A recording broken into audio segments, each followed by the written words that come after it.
So it's Friday, time to sit back, relax and open a good business book. Tonight we're speaking to the author of Relentlessly Relevant, 50 Ways to Innovate, Douglas Kruger.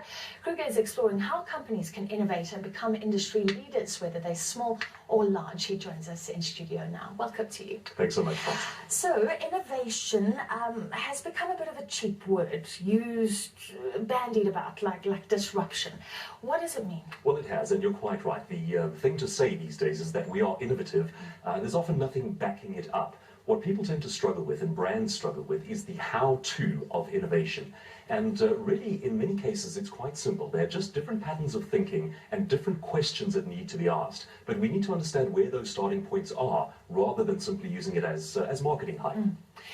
Unlike disruption, it doesn't have to be a fundamental turnaround. It can be something incremental, and you seem to be pointing out that this has to respond to what customers want. Quite right. And also, it doesn't have to be expensive. You know, when we think innovation, the first thoughts that tend to spring to mind for most people are expense, apps and technology. And in fact, in most cases, innovation really is just about asking a different question. A very simple example, Virgin Atlantic recently launched an innovation in South Africa where the radio ad simply said, don't you hate the fact that you have to pay for your plane tickets in full before you can apply for your visa? They then announced that they were an airline that would fully refund your air tickets if you don't get the visa. Now that's an innovation just by looking at the pain that customers feel in dealing with them. It took no money, just took asking the right question. So that just makes your life simpler. Absolutely. There are these horror stories. Let's talk about big companies now. One I heard about, a massive plane was built. Nobody realized that it wouldn't land on most runways in the world, though. And it seems like you're enforcing this philosophy that you should do incremental changes that can be tested before you kind of throw all your eggs into one basket. Yes, absolutely. And in fact, what I've tried to do in the book is to give 50 different ways to innovate. I feel that often the theories around innovation run the danger of an either work or do not work scenario. So what I've tried to do is say, here are 50 different ways of accessing this complex ball of twine that we call innovation. Here are 50 different levers. Some will work in some industries, others will work for, in different scenarios. And I paint the pictures about which kinds of organizations should try which patterns of thinking. So you're a small business. Could you say this should relate to very small businesses on the side of the road? What are the options that they have? Give me a few. Well, it runs the gambit of thinking, but let me share with you one principle that would work as well for, say, a mom and pop store as it would for a large multinational. I have a principle, an exercise that I call burn down the building. And the basic concept is, take the infrastructure which you're using to deliver the service that you deliver to your customers. Take it out of the equation and challenge yourself to answer the question, how could you provide the same service without any of the previous infrastructure? Now, what this does is it forces you to be a little bit creative about how you do what you do. And perhaps even more valuable than that, it forces you to see threats, because we tend to get stuck in the way we do a certain thing. If someone else looks at it and says, well, I can see a cheaper way of doing that, that's a massive threat to our business. But by doing the burn down the business building exercise, we tend to see our way around that. Well, how could this help?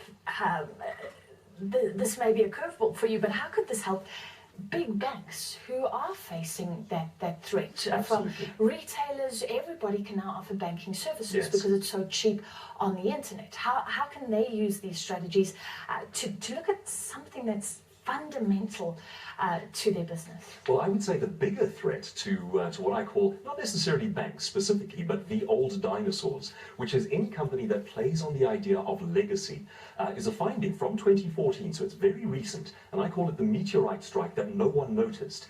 The outcome of this finding is that South African consumers no longer care about legacy. In fact, in many instances, they associate it with negative things like being outdated or being a part of the apartheid system. And what we are responding to now is, how are you innovating into my world? So in terms of your marketing output and your messaging, if you're playing on the idea of legacy, you are doing it 180 degrees wrong. We actually need to be talking about how to innovate into people's lives today. And that's very different thinking for, as you say, the big banks or any large company in South Africa. So those ads, like Volkswagen with the old first Mini, they're cute, but They're cute, but they're people are not no hitting longer the mark. responding to There are a couple of exceptions to this. It was a Yellowwood survey that found that among some of the brands, like say an Omar Rusks, they can get away with it. But anything to do with technology, services, retail, sales, they simply can't anymore.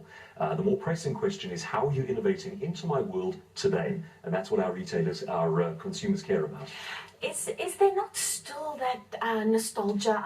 I was with a group speaking to consumers in Alexandra Township, and one lady, what she said struck me. She said, I'm with Capitec Bank because it's cheaper now, but I would always want to go back to Standard if I could. There was kind of this family history.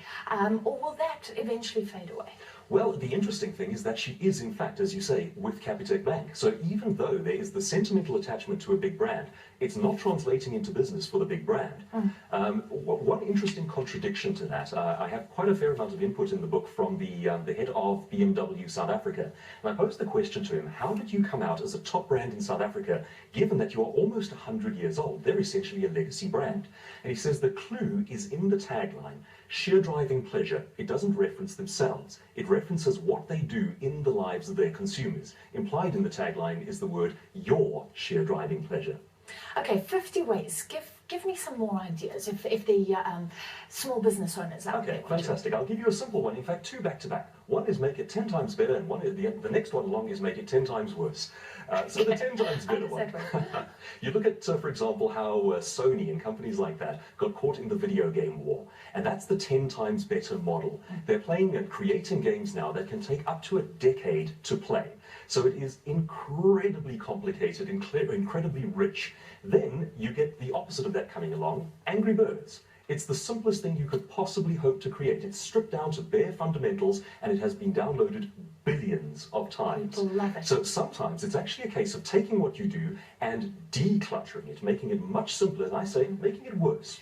Do you think this could help companies? Because we know in the past there have been those big giants, Kodak, Nokia, who became complacent, who became arrogant, who didn't see the trends. So because the market is moving, companies have to now respond. They can't get into that position. Absolutely. That's a dynamic I call ignoring it until it runs you over. And what typically tends to happen is that the marketing managers, the technology managers will see an emerging trend or technology in its infancy, when it's not very well developed and it's not representing itself well. They'll write it off as inferior to their own offering until it grows up in the background and runs them over. And it happens over and over again. So the idea here is don't just sustain the excellence of what you do until you become invalid.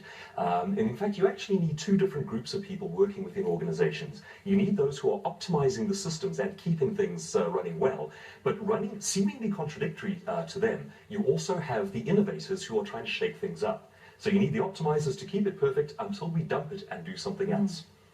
Final question. This seems to be driven by consumers, but what do you think of South African consumers? A lot of experts say we're not that sophisticated. We're not putting pressure on companies to respond to our needs. I had a cell phone company phone me and say, can we offer you this new package, which would have actually cost me more. So it seemed like they were reaching out, but it wasn't. And the irony of someone calling you on your cell phone and saying, would you like a cell phone contract? It seems bizarre, doesn't it? Well, there are certainly pockets of excellence in this country among the consumers and on the retail side. And I think by and large, we're not a very sophisticated market, but we're getting there extremely quickly. Elon Musk comes from South Africa and he's arguably the world's leading innovator today. The minds are here, we just need to keep encouraging them. All right, thank you so much for your time this evening. That was Douglas Kruger, the author of Relentlessly Relevant. And I hope that you will find us relentlessly relevant. We continue with Primetime News shortly. See you then.